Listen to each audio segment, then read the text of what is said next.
Good evening, ladies and gentlemen. This is Ravi Gotwal from Churchgate Partners, and on behalf of India Mart Intermesh Limited, I would like to welcome you all to the company Q1 FY22 earnings webinar. As a reminder, all participant line will be in the listen-only mode, and there will be an opportunity for you to ask questions once the presentation concludes. Joining us today from the management side, we have Mr. Dinesh Agarwal, Managing Director and Chief Executive Officer, Mr. Vijesh Agarwal, Full-Time Director, Mr. Prateek Chandra, Chief Financial Officer, Mr. Puneet Gupta, Vice President, Strategic Planning and Investor Relations. Before we begin, I would like to remind you that some of these statements made in today's webinar may be forward-looking in nature and may involve risk and uncertainties.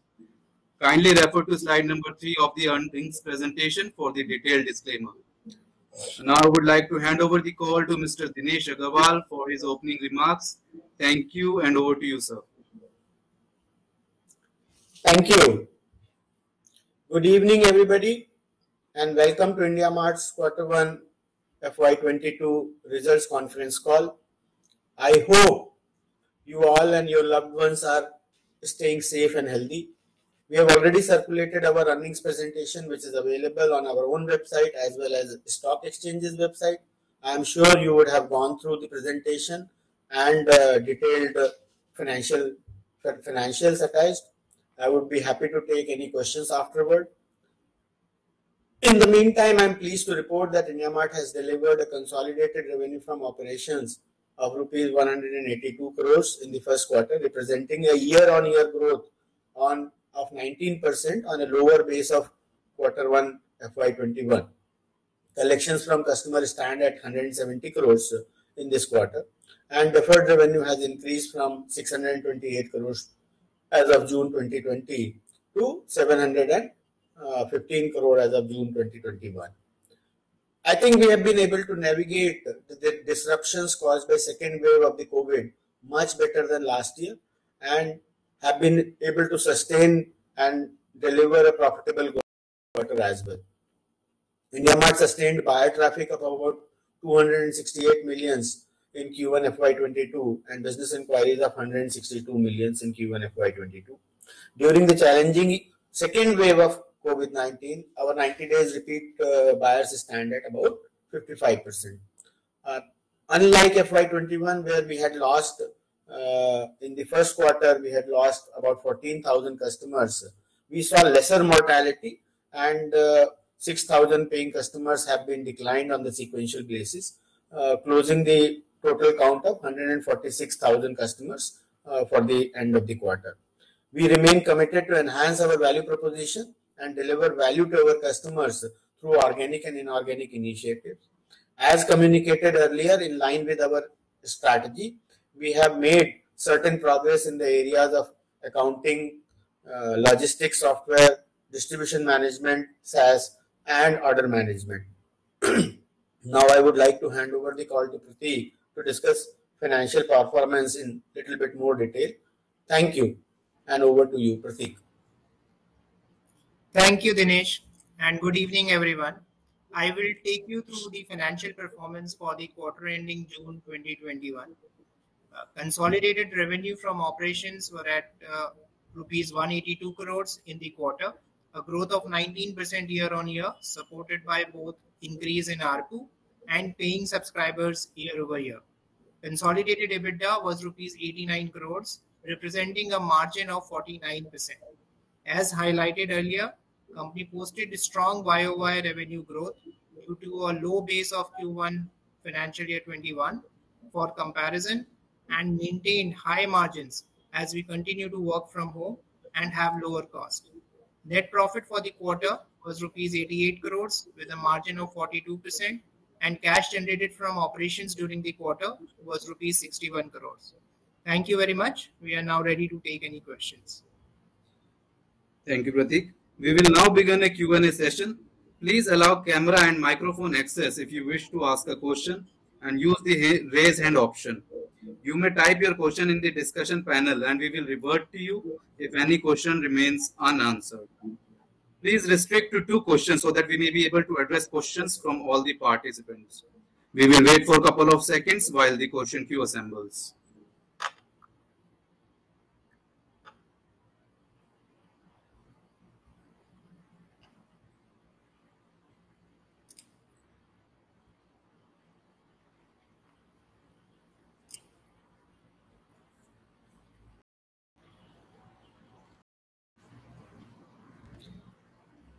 I repeat once again,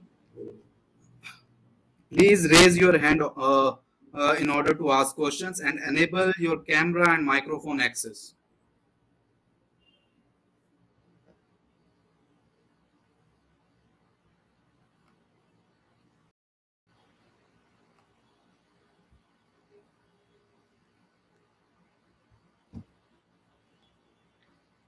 So first question is from the line of Amit Chandra. Please go ahead.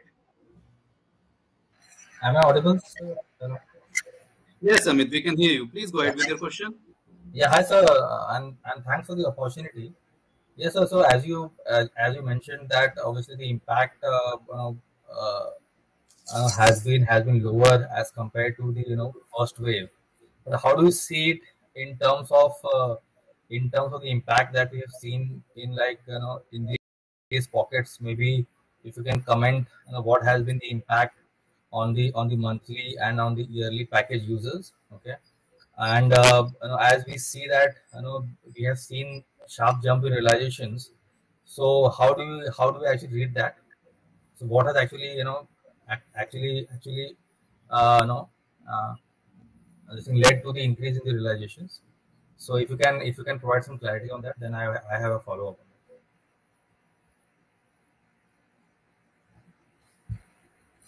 Yeah, thank you, Amit.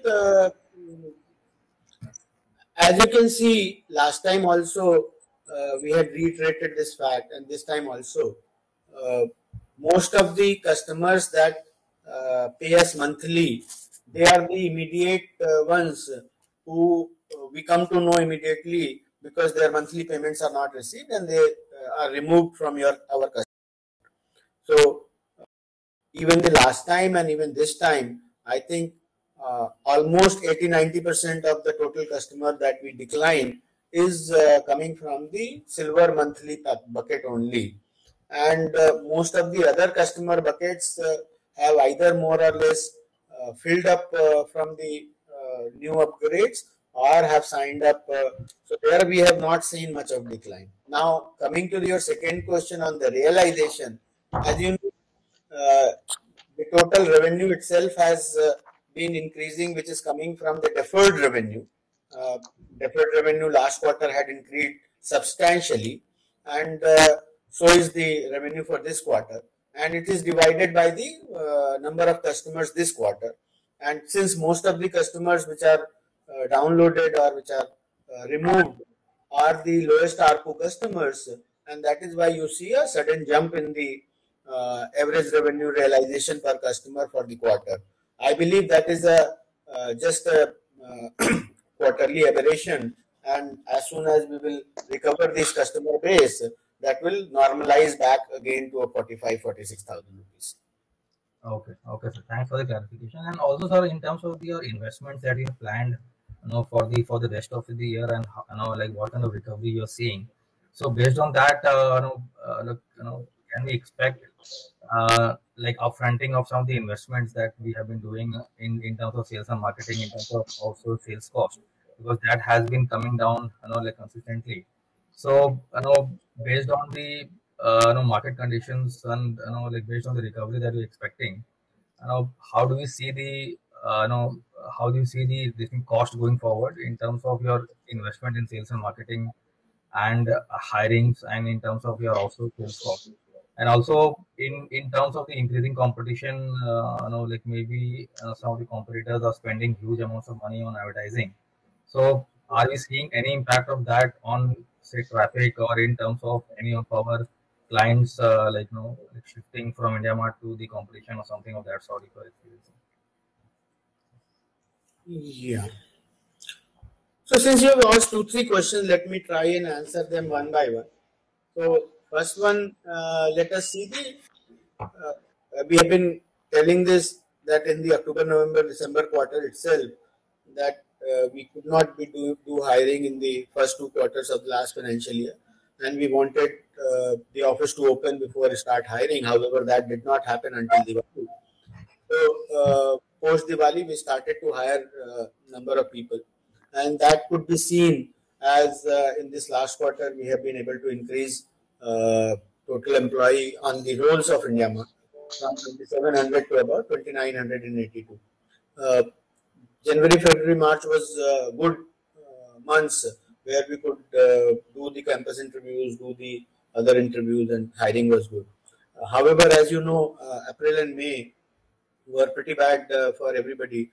Many of our employees and many of people were very suffering. So I think there could be a little bit of a dent on the speed of hiring that we could do. But other than that, we definitely are committed to get back employee numbers and especially on the servicing numbers as soon as possible over the next 2 years. The second question that you asked was in terms of the cost guidance that we have been giving very similarly, that we used to have a pre-pandemic cost of about 115 crores, and we believe that it had come down all the way to 180 crores, which has now 280 crores, which has Yeah, slowly increased from 80 to 85 to 90 to 95 crores, and we continue to guide that it will remain in the range of 100 to 105 crores. Now the competitor advertising, uh, I think yes, you are referring to the recent advertising done by uh, them on the IPL thing, but look at our buyer side traffic, and the buyer side traffic remains steady. Uh, so I don't think advertising has led to any distraction on that side, and we will continue to evaluate. We have a good profitability as well as cash balance, and we will not be shy of advertising if at all needed at any given point of time. Thank you. yes, sir. Thanks for the this thing. But answer on this the competition angle. So now with Reliance acquiring a majority stake and now the company is also having a huge war chest. So are we in any case worried about that in any sense that that huge war chest can impact our the future ambitions, or are we planning to tweak some of our strategies like based on that as of now? I think we will maintain the same stance as earlier. Uh, I've been saying that more investment, more entrepreneurs, more industrialists coming into different, internet as a sector, software as a sector, marketplace as a sector, e-commerce as a sector is good for the entire sector. Suddenly in the last 2 3 years, the number of internet users have gone up tremendously, and their needs have gone up tremendously in terms of software needs, in terms of commerce need, in terms of, and there are huge opportunity today to channelize different kind of things, and I don't think it will be possible for a single India Mart or a single Just Dial or a single uh, Google or a single Reliance to do that. Many more people and many more entrepreneurs and talent and industrialists would be welcome in that side. Having said that, yes, Just Dial was always a very different business than our B2B business. They had recently announced entry into B2B. We haven't seen yet much of the traction on that side, or haven't heard anything, but we remain cautious and keep monitoring the situation properly. At IndiaMart, I think our focus will remain to see how do we continue to increase our network effects by way of more buyers and more suppliers coming there, and the supplier behavior data and the buyer behavior data that we gathered over a period of last 10 years, and every year that we gather with 55% repeat visit, that we will use towards behavioral matchmaking using AI and ML and different data techniques. Also, as you can see, we are slowly expanding our ecosystem to go beyond just discovery towards financial accounting, towards logistics technology, and towards distribution management or order management side. And we continue to look for more organic as well as inorganic opportunity. Within IndiaMart organically also, our lead management system has been slowly and slowly going towards becoming a conversational commerce platform. And we continue to work slowly on that bit by bit. I'm sure these things will result. Hope that answers your question. Yeah. Um, Jeswani Stallion Asset. Please go ahead. Hi, Dinesh ji. Dinesh ji, Any vertical inorganic investment opportunity. On the other hand, if you look at internally, we have, last year also I said that previous to pandemic, a more or less very little category for tech, SaaS, and vertical commerce. However, if you ask me, do I have a business plan broken quarterly on that? We don't yet. We have done about 5 investments in different sectors so far, inorganically. At the same time, we have done organically into 3 sectors, whether it is payment or whether it is CRM lead management or whether it is order management. So I think give us some 2-3 more quarters when we will be able to give you a slightly more deeper insight. We would have given you a better insight if the April May would not have happened. But everything was started to fall in place in JFM. But I think April May was a big surprise. right. Dinesh ji, what is, according to you, except discovery, what is the biggest problem of your customers? Like, these are SMEs largely who are your customers. Would you say fintech? Would you say more on the logistics?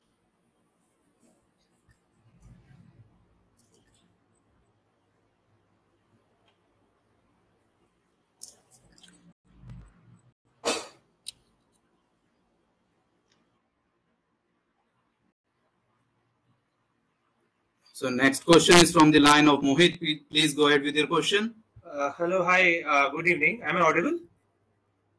Yes, you are audible, Mohit. Please go ahead. Yeah, I just want, with respect to the outsourced field sales representative, which usually is disclosed. So just wanted to know if you can get the numbers for those outsourced field sales representative and total sales and service representative. And that was number one. And number two is that, going forward, since this field sales representative count has declined significantly from the last year, right, from Q4 FY20. So do we see aggressive hiring happen on this front so as to, acquire more? Let me try to explain you. So the way total sales and service organization in IndiaMart is by and large divided into 2 parts. One is the client acquisition side.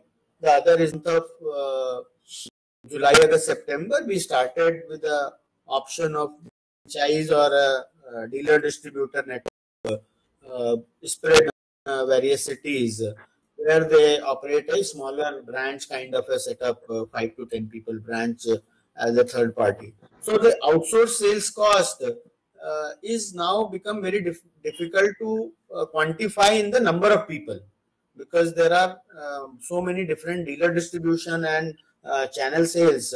Some of them are employing 5 people and some of them are employing 8 people and some of them are employing 10 people. Though we do have the count of overall count, but we do not know for sure if those are the people who are 100% working on IndiaMart only, because some of them could be selling software, some of them could be selling computers as well as IndiaMart, some of them could be selling telecom as well as IndiaMart. We have only now declared the employees on our own roles, and the sales managers which are managing this outsource sale, because it is of be prolonged beyond a point, then to that extent our own competitiveness and our own strengths will. What is your view about all of this? How are you seeing the situation? Yeah, Bharat, you are right to some extent. And just to reiterate, there are two ways that we would want to tackle this. On the organic side, we have been telling you that our conversational commerce part is. Mr. Dinesh, you may please continue. Yeah. So I think it's just that these uncertainties and challenges every now and then are distracting us from taking those two pronged approach in a much faster manner. Uh, that's the only thing you can say. But I fully agree that we should be looking at these opportunities, both organic and inorganic, in a measured as well as rational way, faster rational way, we do not want to go irrational and rash increasing. So I think hopefully will fall in place of or will fall to will meet your expectation in times to come. Right. Thank you. Right. Dinesh, what is, according to you, except discovery, what is the biggest problem of your customers? Like these are SMEs largely who are your customers. Would you say fintech? Would you say more on the logistics side? That is where our large focus, because there are large profit pools you can target. You've already nailed one profit pool, Dinesh. So I'm just trying to understand which is that big problem which your customers you think have, which is adjacent to your IndiaMart platform. Is it logistics? Because we've tried once on the logistics side in 2015-16, if I'm not wrong. So if you can also help us understand what stops us getting more on the logistics side also, so that we control the ecosystem better. So I think we have conveyed it multiple times. So if you look at this particular slide, the dark blue ones are the areas which we have already worked upon and continue to improve upon. The light blue ones, there are 4 areas which have been defined. One is the payment, the second is the logistics, technology and tracking, the third is transaction financing, and fourth is the enablement of business. I think on that side, enablement of business is a lot more fragmented because multiple different SaaS and multiple different solutions are to be integrated. It is not just one big ERP that you can acquire and SMEs will start using it. Unlike and similarly on the logistics side, the medium enterprise uses very different logistics technology that as compared to a D2C brand. So Shipway, whereas Shipway fits into a D2C logistics help, Super Procure fits into a slightly more larger size, medium to large enterprise logistics and transportation front. Payments front, we have been building organically, and we are continuing to look for more partners on that. As I showed, credit and transaction financing, we tried doing some small pilots before the pandemic, but after the pandemic, immediately I think everything went onto the back burner. So currently, our focus remains on the enablement of business, logistics tracking, and the payment side. And as we get more granular data, we will come to the transaction financing side. Got it. Thank you. But just one last question. Do you think, Dinesh, this year also will be able to grow at 25% around those levels? Since June and July, you've seen a bounce. You probably might have seen a bounce in June and July. You think this year, by the end of year, we'll be able to do 25% odd kind of growth? I will keep mum not to answer this question. Oh, thank you, Mr. Dinesh. Nice speaking to you again. Thank you. A reminder to all participants that you may use raise hand option on your screen if you wish to ask a question.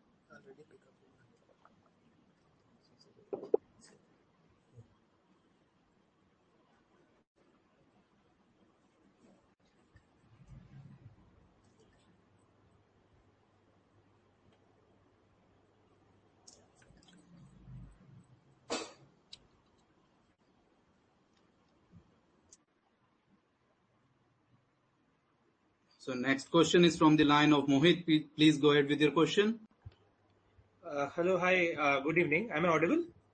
Yes, you are audible, Mohit. Please go ahead. Yeah, I just want wanted to know, with respect to the outsourced phase, outsourced field sales representative, which usually is disclosed. So just wanted to know if you can get the numbers for those outsourced field sales representative and total sales and service representative. And that was number one. And number two is that, going forward, since this field sales representative count has declined significantly from the last year, right, from Q4 FY20. So do we see aggressive hirings happen on this front so as to, acquire more and more customers, thereby resulting in increased outsourced sales cost? Yeah, Mohit, this is slightly complex answer here. So let me try to explain you. So the way total sales and service organization in India Mart is by and large divided into two parts. One is the client acquisition side, the other is the client servicing, upsell and renewal side, whether they are on field or whether they are on telephone. Currently, almost 99% of our renewal, servicing, upsell team, which we call client servicing team, which actually brings about 80% of the revenue, is in-house on India Mart roles. We have not experimented any kind of an outsourcing on that. However, on the client acquisition side, if you see about 2-3 years ago, we used to have 100% on in-house set of people. Then we actually started to hire some of the people on the outsourced payroll, like Teamlease or other companies. And then we also started to look at telecall centers who could work with us either on a per seat option or on a per sale base over just like a DSA. And now we had told you in the month of July, August, September, we started with the option of the franchise or a dealer distributor network spread in various cities, where they operate a smaller branch kind of a setup, 5 to 10 people branch as a third party. So the outsourced sales cost is now become very difficult to quantify in the number of people, because there are so many different dealer distribution and channel sales. Some of them are employing 5 people and some of them are employing 8 people and some of them are employing 10 people. Though we do have the count of overall count, but we do not know for sure if those are the people who are 100% working on India Mart only, because some of them could be selling software, some of them could be selling computers as well as India Mart, some of them could be selling telecom as well as India Mart. So that is why we have only now declared the employees on our own roles, and the sales managers which are managing this outsource sale, because 80% of this new client acquisition team is now on the different outsource model. So you will have to look at the cost directly on that side rather than the headcount. If at some point of time in future I will be able to get a clear number which I can give you in terms of headcount, will give you. But as of now, it is difficult to give you a headcount number rather than the cost. Understood. Yeah, I have understood. Thank you for that. Thank you. Next question is from the line of Bharat Shah. Please go ahead with your question. Yeah, Dinesh, in continuing from an earlier question, and there are many things that we have done well, and then there are others where we have taken some baby steps, and then there are areas which are where we are aspiring to be something, but as yet have not commenced or taken any steps.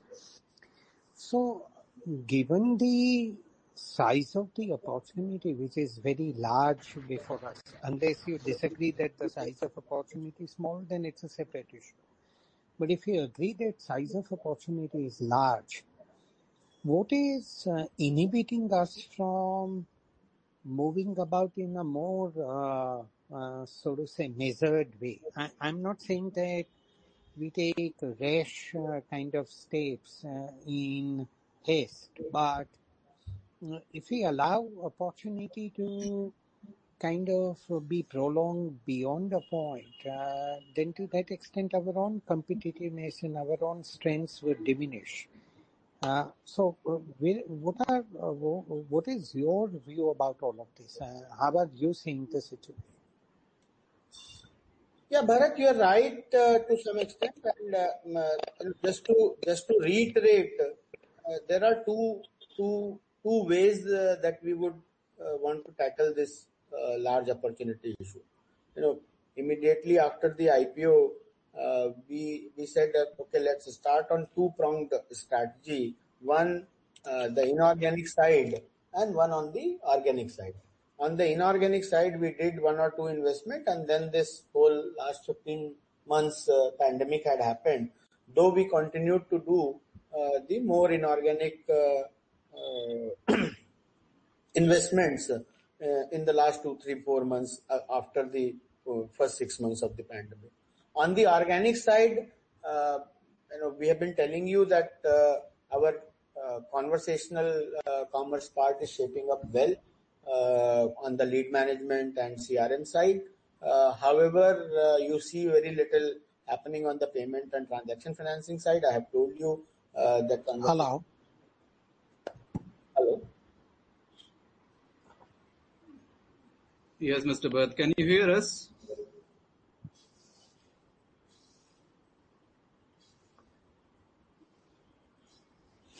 Mr. Dinesh, you may please continue. Yeah. So I think it's just that these uncertainties and challenges every now and then are distracting us from taking those two pronged approach in a much faster manner. That's the only thing you can say. But I fully agree that we should be looking at these opportunities, both organic and inorganic, in a measured as well as rational way, faster rational way. We do not want to go irrational and rash increasing. So I think hopefully will fall in place of or will fall to will meet your expectation in times to come.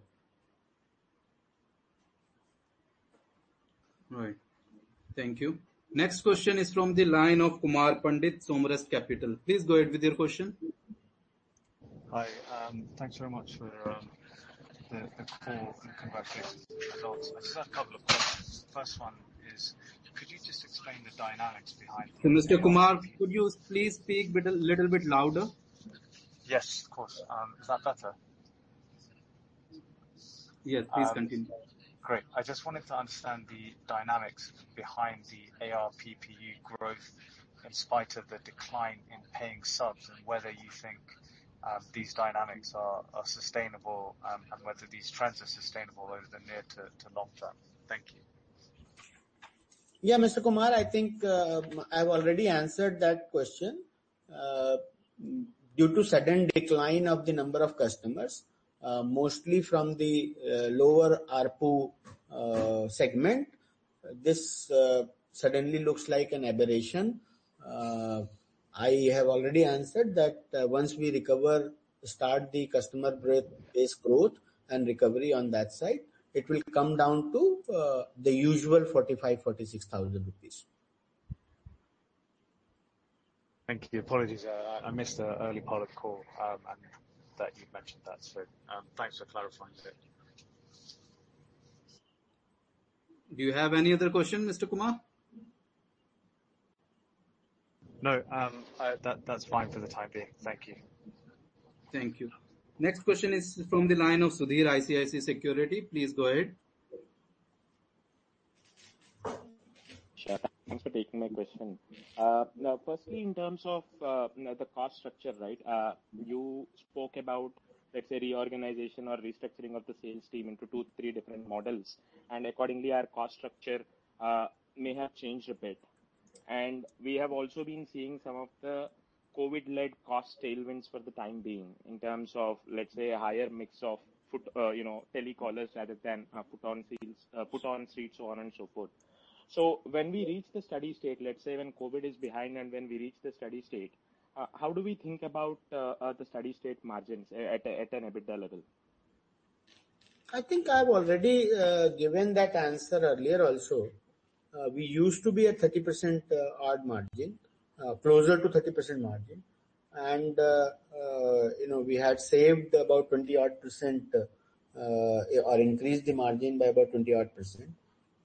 Half of that is because of the different kind of automation that we have been able to do. And I think there is a permanent shift in the business that has happened. And half of that is slowly going to come back because we have not been able to hire and we have not been going to the offices. And I think the employee cost is one of the biggest costs, and some of the other costs that will return.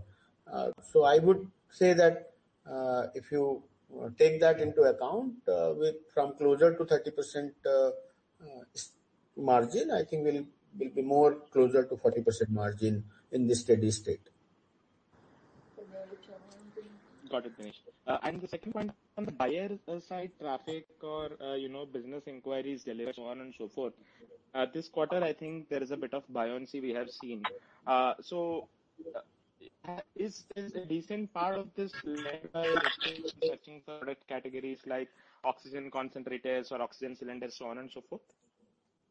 Yes. So in the month of April, a lot of oxygen related and CPAP, BiPAP, and mask related items were there. Some of them has sustained, like mask has become a permanent feature now. In the May, a lot of them were for the purpose of medicines, remdesivir or tocilizumab and things like that, because after certain time the medicine shortage has started. But in the June, I guess the traffic had sustained.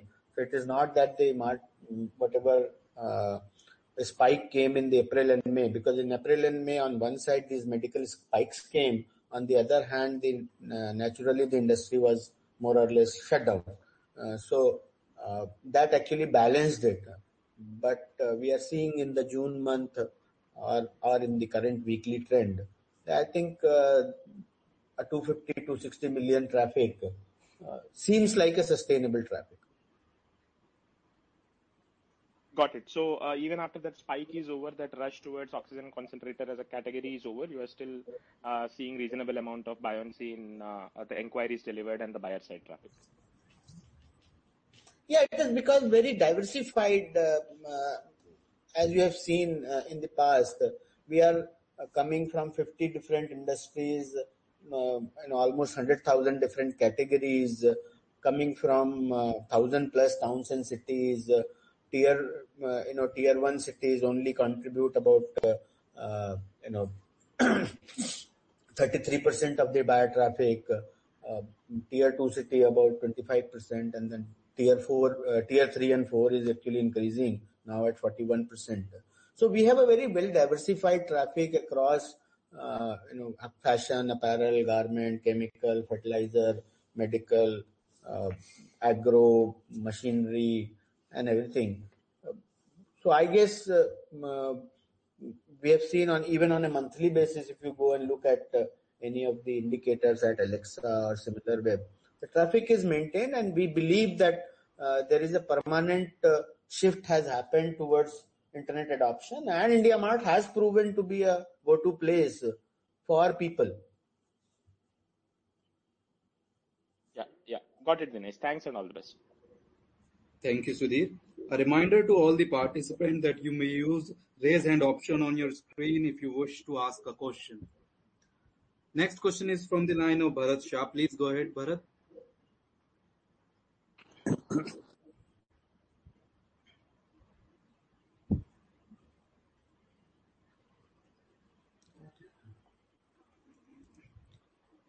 Hi, Bharat. Can you hear us?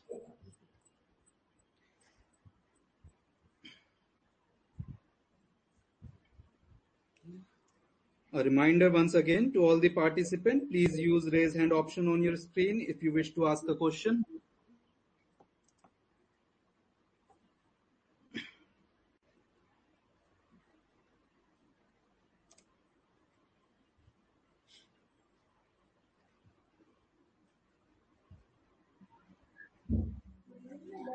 Next question is from the line of Kushagra Bhatta. Please go ahead. Yeah, hi. Thanks for giving me the opportunity. Am I audible? Yes. Yes. Yeah.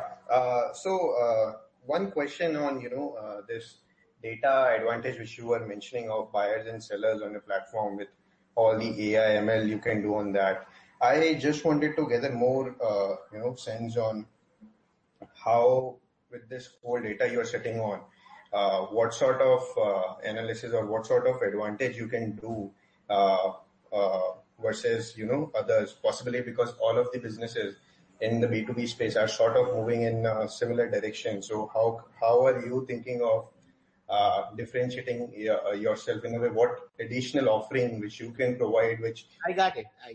others would not be able to? And also one related question is, with the Reliance data sitting on, right, with all the geo platforms and on, what data you think is probably you are missing today, which Reliance would be bringing to the table with their telecom and whatever geo platform ecosystem they have? So let me first answer what we know of our own business. And so there are two kind of data. One is the database, the supplier database or the category database or the product database or the photos database or the ratings database that we have, which probably everybody has, even Google has, or even Just Dial has. Telecom companies also have some different kind of data. The second part of the data is the behavioral data or usage data. Now, many places you will see more consumer personalization that is being done. So if you go to Google, if you go to Amazon, if you go to, and as a consumer, you go there not very frequently. You go there frequently, maybe 2, 3, 4 times a month. Here at India Mart, we do very differently. We do supplier personalization. What happens at India Mart, we have developed 2, 3 very good supplier tools which bring the supplier back on our platform almost every day or almost some of them every hour. So for example, our RFQ system, our lead management system, and our call pickup system, this cloud telephony system. All of these, they actually bring back the supplier and especially our paying customers almost multiple times a day to our platform. And they end up doing activities on those kind of buyers which they like the best. So if they like the retail ones the best, or if they like the Agra ones the best over the Jaipur ones, or if they like the sofa set ones better than so suppose there are 2 furniture manufacturers. Both of them say that they can do all kind of furniture. Both of them actually sell a sofa also and a table also and a chair also. However, the supplier one likes sofas because he has some expertise in sofas and he keeps coming and checking out RFQs of sofas and checking out replying leads to the sofas very frequently. However, the other guy is doing say office chairs very frequently. So that we know that both of them are furniture manufacturer, but he is a sofa set specialist and he is the other one is a office chair specialist. This data is not available with most other platforms and they are not even gathering this. Similarly, we know location affinity, similarly we know price point affinity, and similarly we know quantity affinity. The other thing is the buyer profiling that we have created over a period of time. So a buyer comes to on our platform say once, and then he gave you his number and maybe email and name and some information, and he put a requirement for say sofa. Next time he came in and he gave a requirement for say a chair. Next time he came in and gave a requirement for a say sofa fabric.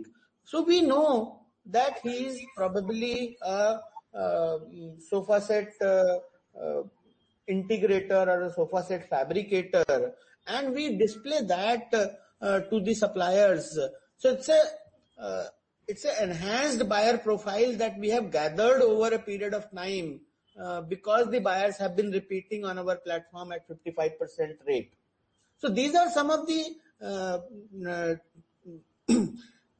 special insights that we gather, and thereby we use them in the matchmaking. So we know by behavior that he likes retail leads. We know by behavior that he do not like retail leads.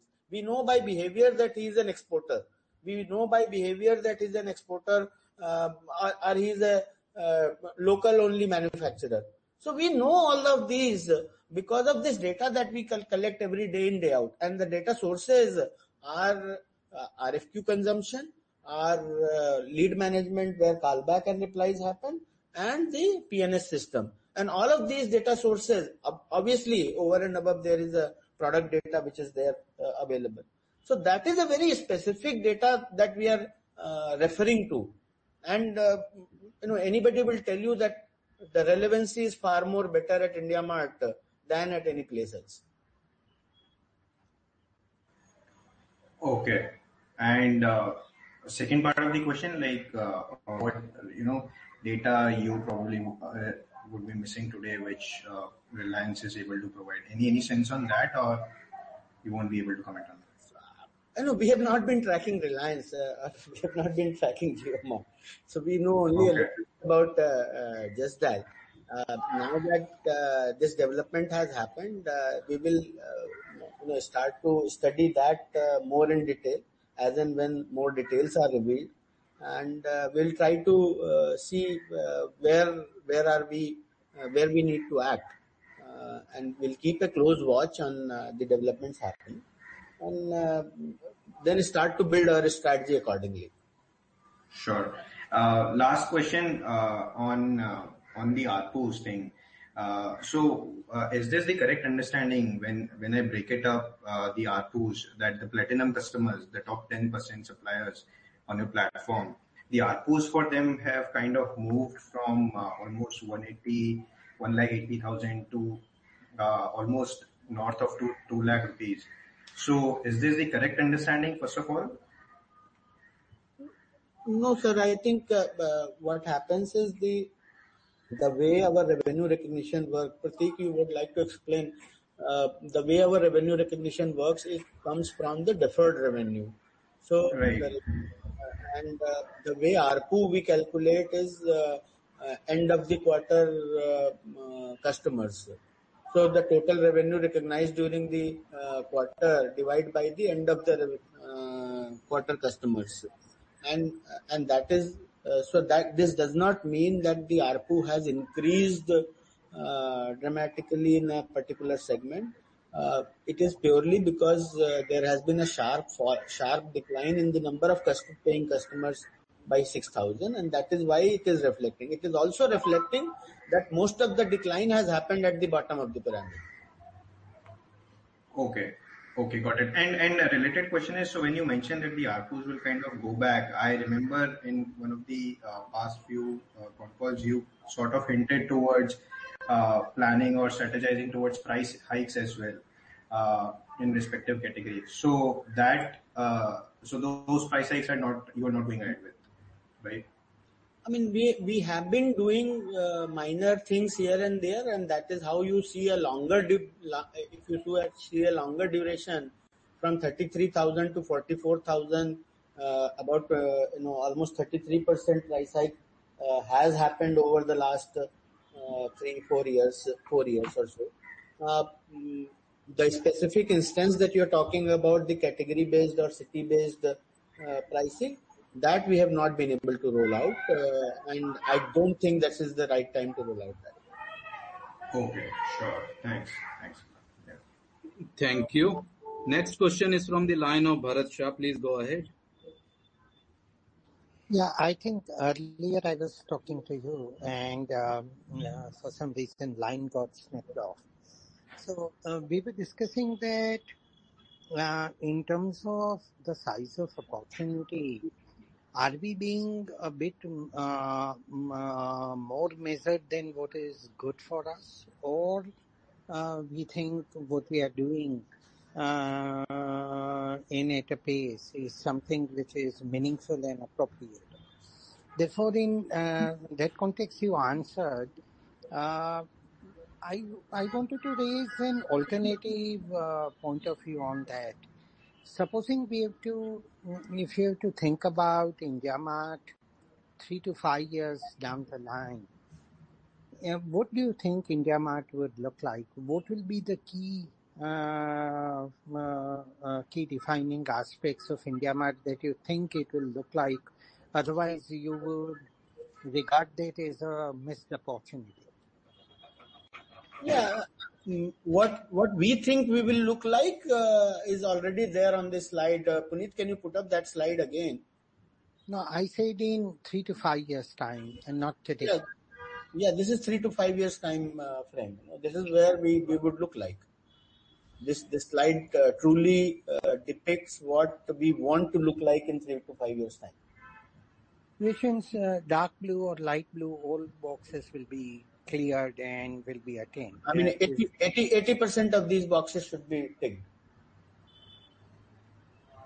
And the reason why it is as yet not there is because of a strategic reason, or not having adequate talent pool, or some other reason why it is kind of being moved over slowly.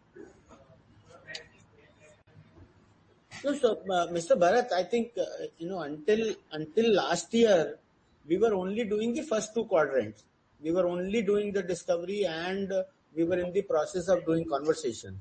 The next light blue color items we had put down only in the month of October, November, December last year. So from there, we are only sitting in July. So it's been 7-8 months when we thought that we will actually start doing all this. And once we cover 80% or more of the quadrants, you think strategically our remit and our plans would be in from your point of view, it will be satisfying and what is appropriate for the opportunity? That is what is our thought, collective thought as of now. Okay. Thank you. Thank you. Next question is from the line of Manish Gupta, Solidarity Advisors. Please go ahead. Thank you for the opportunity. So, slide 32 is, fantastic transparency in terms of how your franchise is being developed. I had one query and one request. So the query is that, is it possible for us to report the percentage of inquiries that have been fulfilled successfully as a percentage of total business inquiries delivered?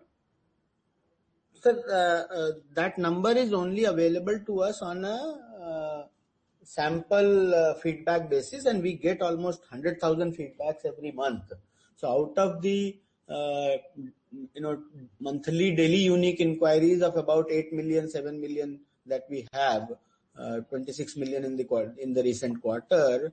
So if you divide it about 9 million per month, we send out feedback mailers and to all of them, and about 2-3% people respond back, which becomes about 150,000 odd feedback. And based upon that feedback, and since that is not a very very reliable feedback, that we can say that this inquiry is fulfilled or not fulfilled, whether the payment has happened, whether the actual transaction happened.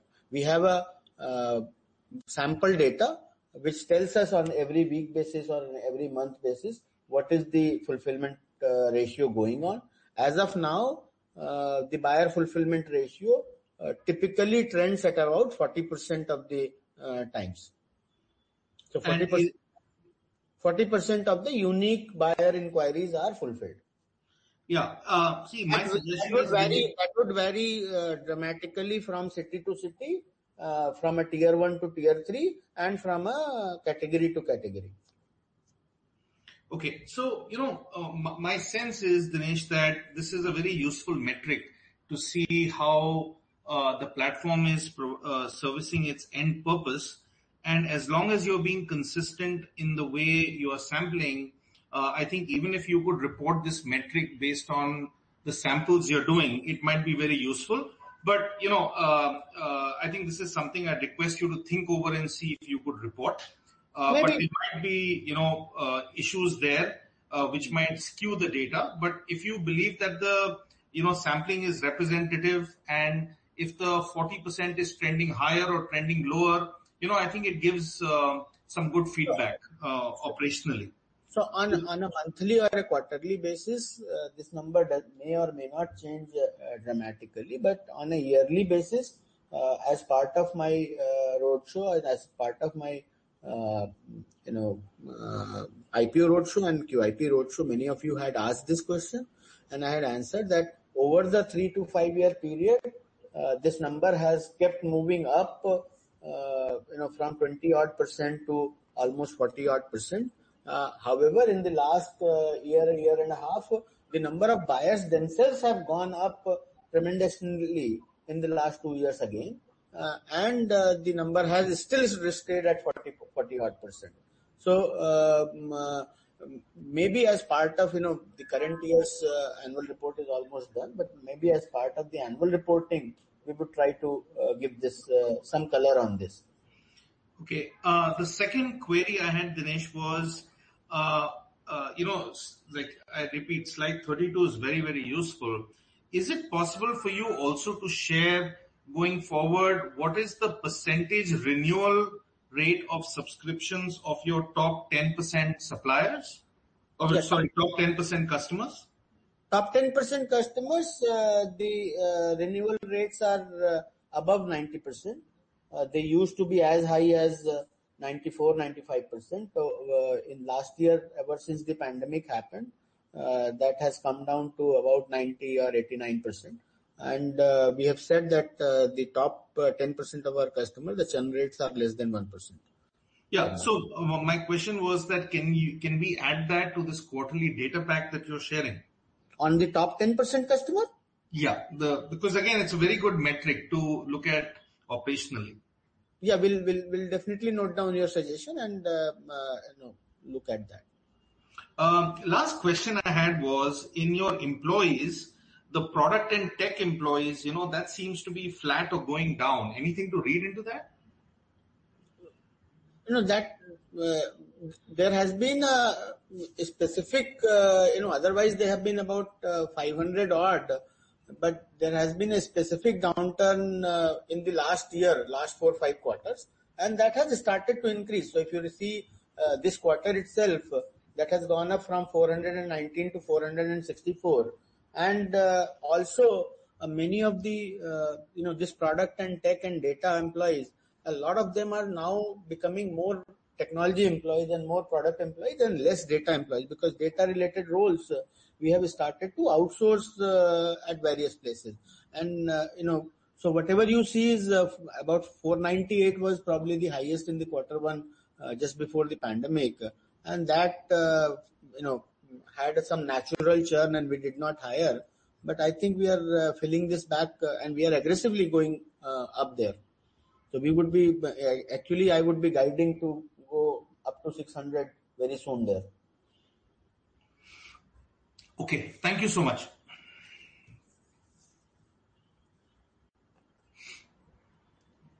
Thank you. With this, we come to an end of the Q&A session. I now hand over the call to the management for their closing remarks.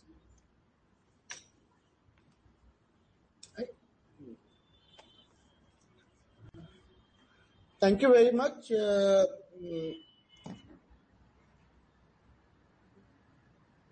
I really feel elated that you guys have a lot of interest in and a lot of confidence in the opportunity size, and that gives us a lot of inspiration and confidence that we have a lot more to execute and a lot more green grass ahead of us. Thank you very much for posing the confidence, and I would say stay safe and have a nice weekend. Thank you, everybody.